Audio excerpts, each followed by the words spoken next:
The night was clear over the New Mexico desert.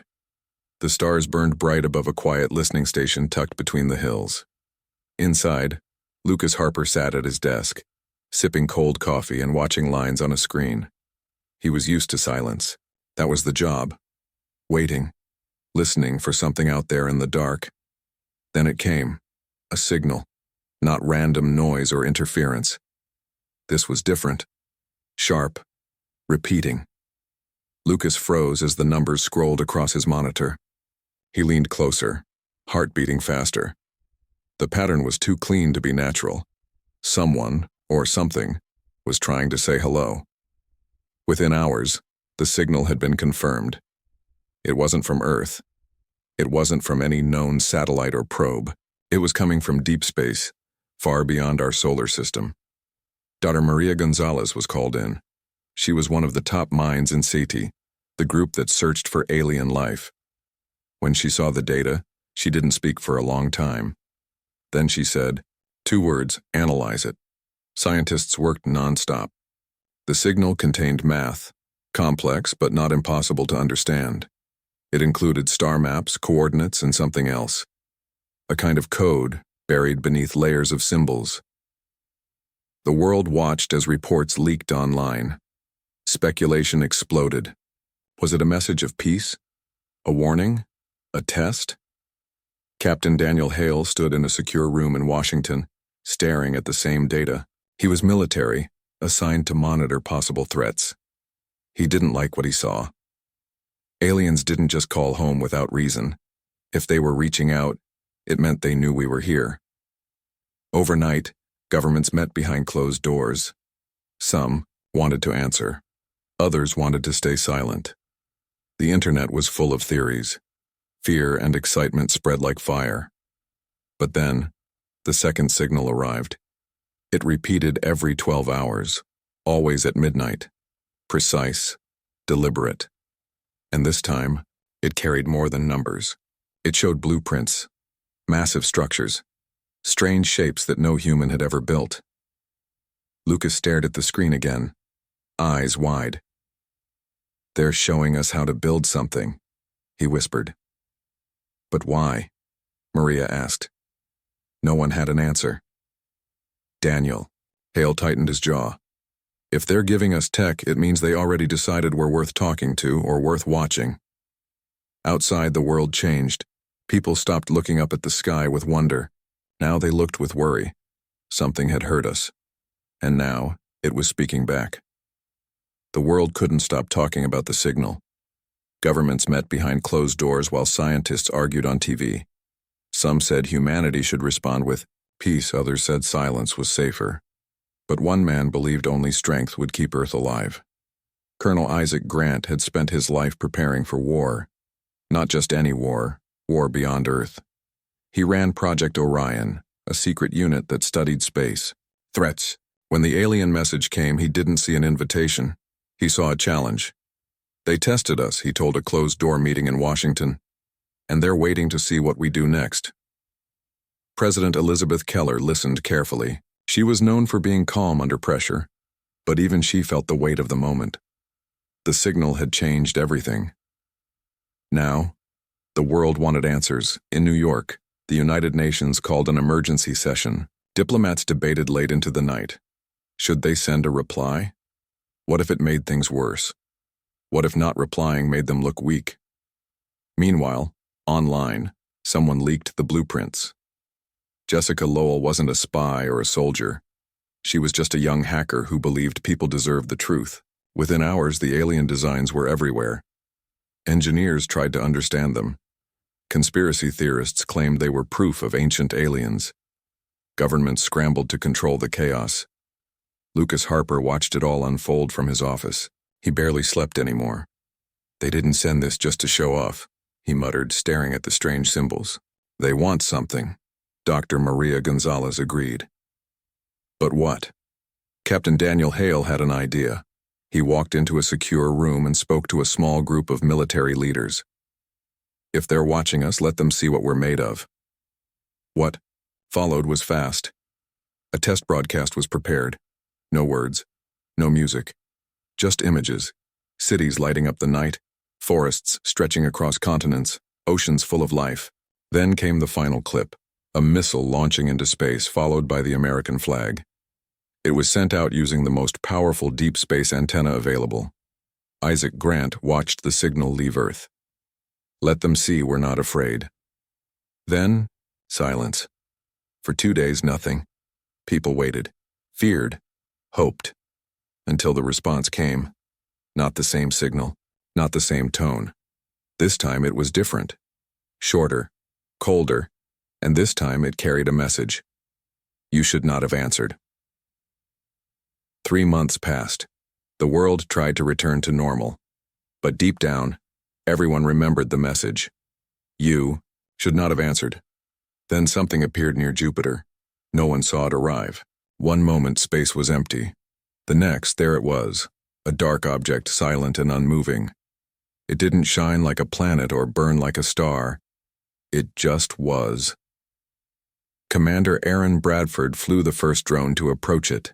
He sat in a control room. In Colorado, hands tight on the console. This is strange, he muttered. It's just sitting there. Dr. Natalie Kim studied the live feed. She was one of the few who could read the alien symbols. Her eyes scanned the surface of the object. Those markings, she whispered, they're the same as the blueprints. General Richard Bennett had been retired for 5 years when the call came back. Now he stood in a war room filled with maps, screens, and worried faces. If they sent this thing here, he said, they're not coming to talk. The object began sending pulses. Strong ones. Satellites failed. Power grids flickered. Cities went dark for hours. Governments scrambled. Aaron Bradford's drone got closer. The camera showed details that made his stomach turn. Scratches, dents, and signs of old damage. This wasn't new. It had seen battle. This isn't just a ship, he said. It's a weapon. Natalie worked fast. She found more meaning in the alien text. I think I understand, she said. It says, they do not forgive. Bennett looked at the president through a secure link. We need to prepare, he said, for war. Then, the object opened, not with fire or noise, but slowly, like a door sliding open after centuries of silence. Inside, something moved, small, fast, and then it launched toward Earth. Panic spread. Military bases went on full alert. People watched the sky with fear. Was this the end? Lucas Harper stared at his screen, heart pounding. This changes everything, he said. Maria Gonzalez stood beside him. They're not testing us anymore, she whispered. They're judging us. Daniel Hale tightened his grip on his coffee cup. Then let them see what we can do. The skies were no longer ours alone. Something was coming, and this time, it wasn't just watching. The sky changed. What had been silent became loud with fear. The object that came from Jupiter was now close, too close. It entered Earth's orbit without warning and began sending out pulses that knocked out satellites, shut down power stations, and scrambled communications. Then it dropped something. Not a bomb, not a ship, a probe. It fell fast through the atmosphere, glowing red with heat, landing in the forests of northern Canada. Within minutes, entire cities near the impact zone went dark. Radio silence. No signals. No contact. Sergeant Evan Cruz got the call while eating lunch at base. He didn't finish his meal. His unit was among the first to deploy. They boarded a military transport and flew north, weapons ready, hearts pounding. We don't know what we're walking into, Cruz told his team. But if it landed, it can be fought. Meanwhile, Maya Santos sat in a lab in Colorado, staring at data streaming in from the crash site. She wasn't a soldier, but she knew machines. And this thing, it was alive in some way. It pulsed with energy, sent out waves, and kept changing shape like it was adapting. This isn't just tech, she said. It's learning. Lieutenant Zach Morris was already in the air. One of the few pilots trained on the new stealth fighters, he flew toward the signal source with 2 other jets behind him. When they reached the edge of the blackout zone, their radar failed. No visual, no signal, Zach said. But I can feel it. Something's watching us. Back in Washington, General Bennett stood in the war room watching reports come in. President Keller was on the line. "If this is an invasion," she said, "we need to stop it now." Bennett nodded. "Then let's show them what we've got." Evan Cruz's team arrived first. They moved carefully through the forest, guided by thermal scans and drone feeds. Then they saw it, a metal tower rising from the trees, pulsing with light, surrounded by dead electronics and melted snow. "That's not a probe," Cruz whispered. "That's a weapon." Zach dove low, firing a railgun round from his fighter. The blast hit the structure and cracked its surface. Sparks flew, and for a second the pulse weakened. "We hit it," he shouted. "Repeat fire," Maya's voice came over comms from the lab. "Whatever you're doing, keep doing it," Cruz gave the order. Fire at will. Bullets, explosives, and drones all struck the alien structure. Smoke rose. Lights flickered. For the first time, humanity wasn't just watching, they were fighting back. The world was on fire with rage. After the attack, people didn't just mourn, they burned with anger. Cities had gone dark. Soldiers had died. Families had lost power, food, safety. And it wasn't just one country. It was everyone. For the first time in history, nations stopped arguing and stood together, not for peace talks or trade deals, but for war. Dr. Lila Carter worked nonstop in a hidden lab beneath the Colorado mountains. She was one of the best AI specialists alive, and now the world needed her to finish what she had started. Her project was called Echo, a global defense network that could link every satellite, radar, and weapon system across the planet. "If they want to hit us again," she muttered, typing fast, "they'll have to fight all of us." Admiral Paul Hayes was already moving. He commanded Earth's new orbital fleet, old cargo ships, repurposed military satellites, and prototype fighters all armed with fusion warheads. He stood on the bridge of his command ship and looked at the stars. "We used to look up and wonder if we were alone," he said. "Now we know, and we're not backing down." Tanner Reese had once been a soldier, then a mercenary. Now he was something else, a ghost sent behind enemy lines. He led a small team into the Canadian forest, where the alien probe had landed. Their mission: hack into it, learn its secrets, and find a weakness. "This thing thinks," Tanner whispered as they approached the damaged structure. "So maybe it can be made to fear." Back in Washington, President Keller addressed the world.